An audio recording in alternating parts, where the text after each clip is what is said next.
ನಾಳೆ ನೀವು ಕೂಡ ತಪ್ಪದೆ ಮತದಾನ ಮಾಡಿ. ಇದರ ನಡುವೆ ಯಾರೆಲ್ಲ ಫ್ಯಾಮಿಲಿ ಪಾಲಿಟಿಕ್ಸ್ನವರು ಅಂದರೆ ಫ್ಯಾಮಿಲಿ ಪಾಲಿಟಿಕ್ಸ್ ಅಭ್ಯರ್ಥಿಗಳು ಯಾರೆಲ್ಲ ಇದ್ದಾರೆ, ಪ್ರತಿಷ್ಠಿತ ಹೈ ವೋಲ್ಟೇಜ್ 14 ಕ್ಷೇತ್ರಗಳಲ್ಲಿ ಯಾವ್ಯಾವುದು, ಕೆಲವು ಹಾಲಿ ಸಂಸದರಿಗೆ ಟಿಕೆಟ್ ಸಿಗಲಿಲ್ಲ, ಹಾಲಿ ಸಂಸದರು ಮಾಜಿಗಳಾಗೋಗ್ಬಿಟ್ರು, ಹಾಲಿ ಸಂಸದರಿಗೆ ಯಾರ್ಯಾರಿಗೆ, ಮಾಜಿ ಸಚಿವರು ಯಾರ್ಯಾರು ಸ್ಪರ್ಧೆ ಮಾಡ್ತಾ ಇದ್ದಾರೆ, ಹೆಣ್ಣುಮಕ್ಕಳಲ್ಲಿ ಸ್ಪರ್ಧೆ ಮಾಡ್ತಾ ಇದ್ದಾರೆ, ಇವೆಲ್ಲ ವಿಚಾರ ಹೇಳ್ತಾ ಹೋದರೆ ಮೊದಲಿಗೆ ಮಾಜಿ ಸಚಿವರು ಎಲ್ಲೆಲ್ಲಿ ಸ್ಪರ್ಧೆ ಮಾಡ್ತಾ ಇದ್ದಾರೆ. ಗೋವಿಂದ ಕಾರಜೋಳ ಮಾಜಿ ಸಚಿವರು, ಗೋವಿಂದ ಕಾರಜೋಳ ಅವರ ವಿರುದ್ಧ BN ಚಂದ್ರಪ್ಪ ಕಾಂಗ್ರೆಸ್ನಿಂದ ಸ್ಪರ್ಧೆ ಮಾಡ್ತಾ ಇದ್ದಾರೆ.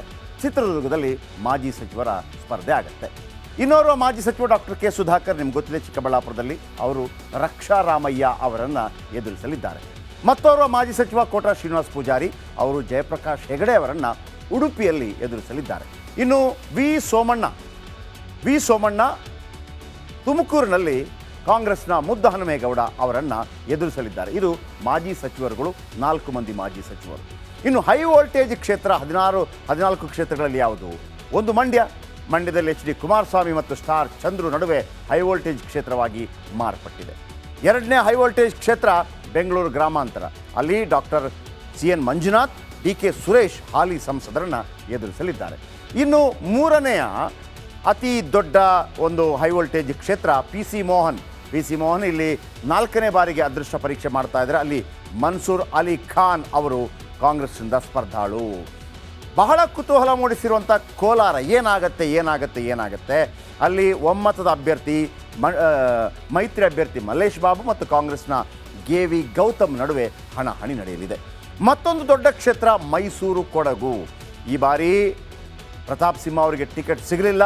BJPಯಿಂದ ಯದುವೀರ್ ಒಡೆಯರ್ ಮತ್ತು ಕಾಮನ್ ಮ್ಯಾನ್ M ಲಕ್ಷ್ಮಣ್ ನಡುವೆ ಏನಾಗುತ್ತೆ ಅನ್ನುವಂಥ ಕುತೂಹಲ ಇದೆ.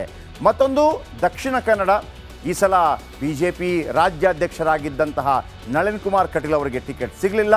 ಅಲ್ಲಿ ಕ್ಯಾಪ್ಟನ್ ಬ್ರಿಜೇಶ್ ಚೌಟಾ ಮತ್ತು ಪದ್ಮರಾಜ್ ಅವರು ಜನಾರ್ದನ ಪೂಜಾರಿ ಅವರ ಸಂಬಂಧಿ. ದಕ್ಷಿಣ ಕನ್ನಡದಲ್ಲಿ ಅವರಿಬ್ಬರ ನಡುವೆ ಸ್ಪರ್ಧೆ. BJP 2 ಮಹಿಳಾ ಅಭ್ಯರ್ಥಿಗಳಿಗೆ ಟಿಕೆಟ್ ಕೊಟ್ಟಿದೆ. ಕಾಂಗ್ರೆಸ್ 6 ಮಹಿಳಾ ಅಭ್ಯರ್ಥಿಗಳಿಗೆ ಟಿಕೆಟ್ ಕೊಟ್ಟಿದೆ. ಆದರೆ ನಾಳೆ ನಡೆಯುವಂಥ ಸ್ಪರ್ಧೆಯಲ್ಲಿ 2 ಮಹಿಳಾ ಅಭ್ಯರ್ಥಿಗಳಿದ್ದಾರೆ. ಬಹಳ ಮುಖ್ಯವಾಗಿ ಯಾರು? ಒಂದು ಸೌಮ್ಯ ರೆಡ್ಡಿ ಅವರು ತೇಜಸ್ವಿ ಸೂರ್ಯ ಅವರನ್ನು ಬೆಂಗಳೂರು ದಕ್ಷಿಣ ಕ್ಷೇತ್ರದಲ್ಲಿ ಎದುರಿಸಲಿದ್ದಾರೆ. ಎರಡನೇ ಹೆಣ್ಣು ಮಗಳು ಶೋಭಾ ಕರಂದ್ಲಾಜೆ ಅವರು ಬೆಂಗಳೂರು ಉತ್ತರದಲ್ಲಿ ಕಾಂಗ್ರೆಸ್ನ ರಾಜೀವ್ ಗೌಡ ಅವರ ವಿರುದ್ಧ ಸ್ಪರ್ಧೆ ಮಾಡಲಿದ್ದಾರೆ. ಇನ್ನು ಫ್ಯಾಮಿಲಿ ಪಾಲಿಟಿಕ್ಸ್ಗೆ ಬನ್ನಿ. ನಾಳೆ ಒಟ್ಟು 28ರಲ್ಲಿ 10ರಿಂದ 15 ಫ್ಯಾಮಿಲಿ ಮೆಂಬರ್ಸ್ಗಳಿದ್ದಾರೆ. ನಾಳಿನ 14 ಕ್ಷೇತ್ರದಲ್ಲಿ ಫ್ಯಾಮಿಲಿ ಮೆಂಬರ್ಸ್ ಯಾರು? Doctor CN Manjunath versus DK Suresh. ಇಬ್ಬರು ಕೂಡ ಫ್ಯಾಮಿಲಿ, ಒಬ್ಬರು ದೇವೇಗೌಡರ ಫ್ಯಾಮಿಲಿ, ಒಬ್ಬರು DK ಶಿವಕುಮಾರ್ ಫ್ಯಾಮಿಲಿ. ಇವರು ಬೆಂಗಳೂರು ಗ್ರಾಮಾಂತರದಿಂದ ಸ್ಪರ್ಧೆ ಮಾಡಲಿದ್ದಾರೆ. ಇನ್ನೊಂದು ಫ್ಯಾಮಿಲಿ ಇದೆ, ಒಂದು ದೇವೇಗೌಡರ ಫ್ಯಾಮಿಲಿ ಪ್ರಜ್ವಲ್ ರೇವಣ್ಣ ಮತ್ತು ಪುಟ್ಟಸ್ವಾಮಿ ಗೌಡರ ಫ್ಯಾಮಿಲಿ ಶ್ರೇಯಸ್ ಪಟೇಲ್ ಹಾಸನದಿಂದ ಸ್ಪರ್ಧೆ ಮಾಡಲಿದ್ದಾರೆ. ಮೂರನೇ family politics once again Bengaluru ದಕ್ಷಿಣ, ತೇಜಸ್ವಿ ಸೂರ್ಯ ರವಿ ಸುಬ್ರಹ್ಮಣ್ಯ ಅವರ ಸಂಬಂಧಿ ಮತ್ತು ರಾಮಲಿಂಗಾರೆಡ್ಡಿ ಅವರ ಮಗಳು ಸೌಮ್ಯ ರೆಡ್ಡಿ ಅವರ ನಡುವೆ ಬೆಂಗಳೂರು ದಕ್ಷಿಣದಲ್ಲಿ ಸ್ಪರ್ಧೆ ಏರ್ಪಡಲಿದೆ. ಮತ್ತೊಂದು ಕಡೆ ಸುನಿಲ್ ಬೋಸ್, HC ಮಹದೇವಪ್ಪ ಅವರ ಪುತ್ರ ಸುನಿಲ್ ಬೋಸ್ ಹಾಗೂ G ಬಾಲರಾಜ್ ಅವರ ನಡುವೆ ಚಾಮರಾಜನಗರದಲ್ಲಿ ಸ್ಪರ್ಧೆ ನಡೆಯಲಿದೆ. ಇನ್ನು ಕೊನೆಯದಾಗಿ ಕೇಂದ್ರ ಸಚಿವರುಗಳು ಯಾರ್ಯಾರು ಈ ಬಾರಿ ಸ್ಪರ್ಧೆ ಮಾಡ್ತಾ ಇದ್ದಾರೆ? ಒನ್ಸ್ ಅಗೇನ್ ಶೋಭಾ ಕರಂದ್ಲಾಜೆ ಕೃಷಿ ಸ್ಟೇಟ್ ಸಚಿವೆಯಾಗಿ ಕೆಲಸ ಮಾಡಿದಂಥವರು ಬೆಂಗಳೂರು ಉತ್ತರದಲ್ಲಿ, ಅವರು ರಾಜೀವ್ ಗೌಡ ಅವರ ವಿರುದ್ಧ ಸ್ಪರ್ಧೆ ಮಾಡಲಿದ್ದಾರೆ. ಆಮೇಲೆ ಈಗ ಹಾಲಿ ಸಂಸದರಿಗೆ ಬರೋಣ.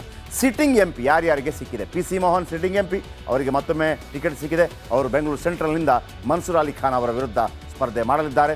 DK ಸುರೇಶ್ ಸಿಟ್ಟಿಂಗ್ MP, ಅವರು ಡಾಕ್ಟರ್ CN ಮಂಜುನಾಥ್ ಅವರ ವಿರುದ್ಧ ಬೆಂಗಳೂರು ಗ್ರಾಮಾಂತರದಲ್ಲಿ ಸ್ಪರ್ಧೆ ಮಾಡಲಿದ್ದಾರೆ. ಮತ್ತೊಂದು ಕಡೆ ಶೋಭಾ ಕರಂದ್ಲಾಜೆ ಸಿಟ್ಟಿಂಗ್ MP, ಅವರು ರಾಜೀವ್ ಗೌಡ ಅವರನ್ನು ಎದುರಿಸಲಿದ್ದಾರೆ ಬೆಂಗಳೂರು ಉತ್ತರದಲ್ಲಿ. ಸಿಟ್ಟಿಂಗ್ MP ಪ್ರಜ್ವಲ್ ರೇವಣ್ಣ ಹಾಸನದಲ್ಲಿ ಶ್ರೇಯಸ್ ಪಟೇಲ್ ಅವರ ವಿರುದ್ಧ ಸ್ಪರ್ಧೆ ಮಾಡಲಿದ್ದಾರೆ. ಸಿಟ್ಟಿಂಗ್ MP ತೇಜಸ್ವಿ ಸೂರ್ಯ ಸೌಮ್ಯ ರೆಡ್ಡಿ ಅವರನ್ನು ಬೆಂಗಳೂರು ದಕ್ಷಿಣದಲ್ಲಿ ಎದುರಿಸಲಿದ್ದಾರೆ. ಈ ನಡುವೆ ನಾನಿವತ್ತು ಬೆಂಗಳೂರಿನ ನಮಸ್ಕಾರ ಕರ್ನಾಟಕ ಪ್ರೈಮ್ ಟೈಮ್ಗೆ ಸ್ವಾಗತ. ನಾನು ಜಯಪ್ರಕಾಶ್ ಶೆಟ್ಟಿ.